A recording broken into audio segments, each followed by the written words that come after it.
Hello everyone, I am Matt, and with our Savannah tour closed, we are going to go to one of the other most haunted states in America. And I just found out that Nevada was named one of the third most haunted state. And with that being said, let's start our Nevada tour. Westgate Resort and Casino is a hotel, casino in the Timeshare Resort in Winchester, Nevada. Located close to the northern end of the forever partying Las Vegas Strip, the historic resort opened its doors to the public in 1969. As an international hotel, it is also known as the Las Vegas Hilton for many years before taking the current name in 2014. From 1981 till 1990, Westgate held the title of the largest hotel in the world. The hotel's site was previously part of the defunct Las Vegas Park in the historic racetrack. In 1965, the 400-acre allotment was purchased by National Equalities, a real estate development firm shared by a man named Marvin Craner. He announced development plans for the site include a 44 1,500 room hotel and golf course, and private homes. He had high hopes for the little slice of maneuver alongside Kurt Carrollton. A 1,000 room casino was also built on the old racetrack site, as well as a $50 million hotel. After multitudes of expansions and millions upon millions of dollars in renovations, in 1981 hit the hotel as a heavy tragedy. On the night of February 10th, 1981, a major fire occurred at the hotel. Philip Brooks Klein, a hotel busboy who was under the influence of drugs, set a fire to the curtain in the elevator lobby on the 8th floor of the East Tower. The fire spread rapidly and claimed the lives of 8 people, while another 355 were injured. It only took 25 minutes for the fire to reach the top of the building. The fire caused an estimated $10,000 million in damage, and Klein was convicted in 1982 of arson and murder, sentenced to life in prison without possibility of parole. The hotel paid out a $23 million settlement to the victims' families. Not a great start to the hotel's legacy. But not only was bad at the Westgate, the resort used to welcome famous faces such as Mary Manilow, Lynn Race, Wayne Newton, and even Elvis Presley. At the time of its opening, Westgate was the largest hotel and casino in the world. 30 days later, the resort became home to one of the world's most popular entertainers, Elvis. His appearance at the resort was advertised as his comeback tour, and where the great buzz about it was all around Las Vegas. The king of rock and roll performed 837 consecutive shows and international theater over 7 years. That's just about 121 shows a year.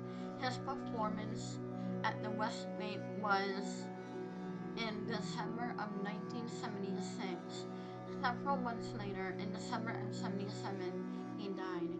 Elvis friends and fellow performer Wayne Newton got a phone call from the theater asking him to come and perform. Newton was hesitant and considering that Elvis's age, there was no way he could fill the suit.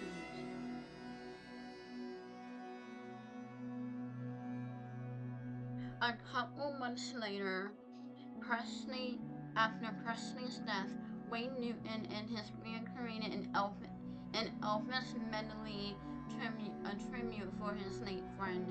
Before a show one evening, he was informed by one of the crew members that the balcony would be the closest, informed by one of the crew members.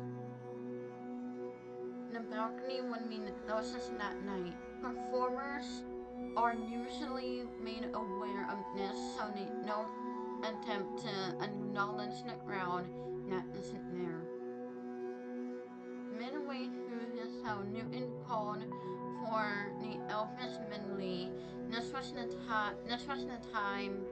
first time he performed it for an audience.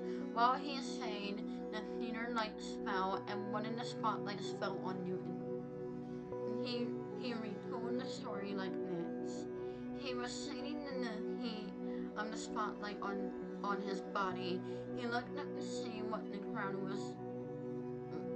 crowd thinks of his tribute. He cast a glance at the balcony and sees a man coming down onto it. He thought it was odd since it was supposed to be closed. He said that he looked right at him and smiled peacefully. Wayne says that this was the sign of Elvis enjoying the performance and appreciating the memorial. Wayne Newton described the experience as one of the best of his life.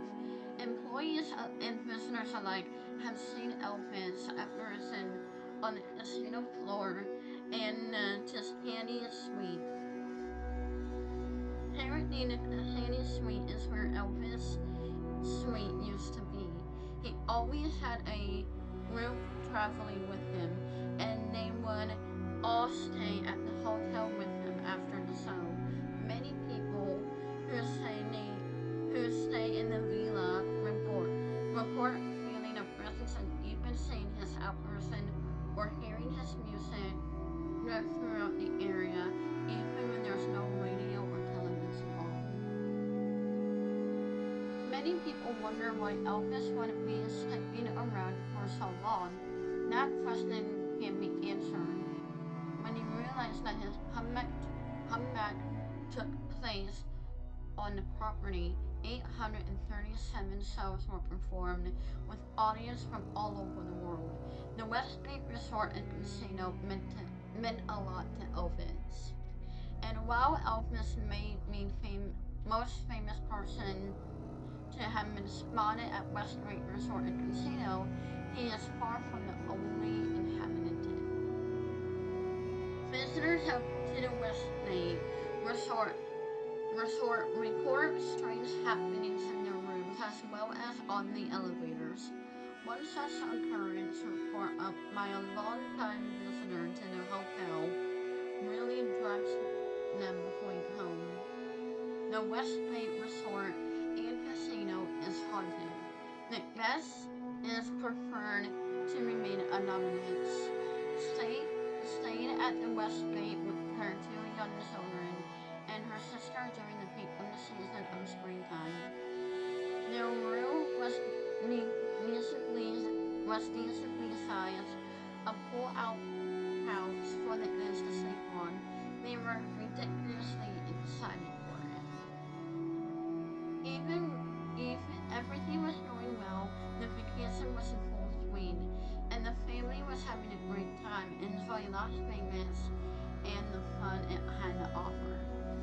After a full day, they retreated back to their room for showers and relaxation before another jam-packed schedule the next day. While one of the women in the shower, she saw a silhouette outside the curtain. Assuming it was her sister, she ignored it until the water in the shower turned off. As she turned to the spot, she noticed a hand pulling out from the curtain as if it reached and shut off the water. She ripped the curtain open, only to reveal nothing was in her bathroom. When she wondered if she imagined it, she turned the water back on to finish up. Later that night, after the kids had gone to bed, she consulted with her sister and actually turned off the water as a prank. She hadn't. They actually walked went they actually out walking the halls with the kids to get some of their excess energy out before bed. She was alone in the room at the time. Both women were stunned, but didn't let their fear show to the children. However, you'll learn that the children already knew the spirit was unplaying in the room. Later that night, one of the kids piped up and asked, "Can ghosts hurt you?" Both women's eyes shot open, unsure of what to say to him. One of the women asked why he was asking him the question, and he replied with, and when he replied with sending them both to the doors. He said there is a man in the bedroom, but he disappeared. I think he's a ghost. Needless to say, the family packed up and went to stay at another hotel.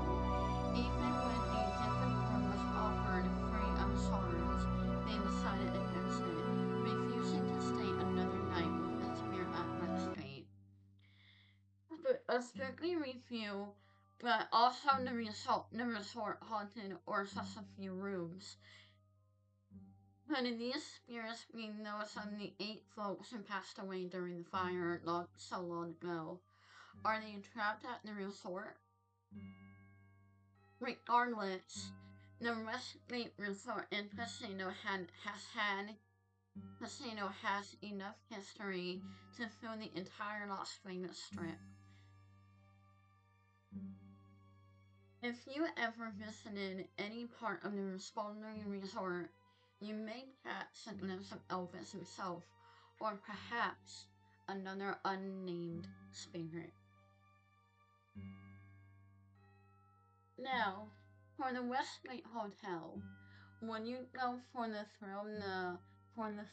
lights and Vegas, to see the spirits of the 8 victims, or to see Elvis himself. Me? It would probably be all three. Thank you for watching my channel and videos. Please remember to like, comment, and subscribe. And as always, I am Haunted Girl, and this is my channel. I'll speak to you later. Until next time, pleasant dreams.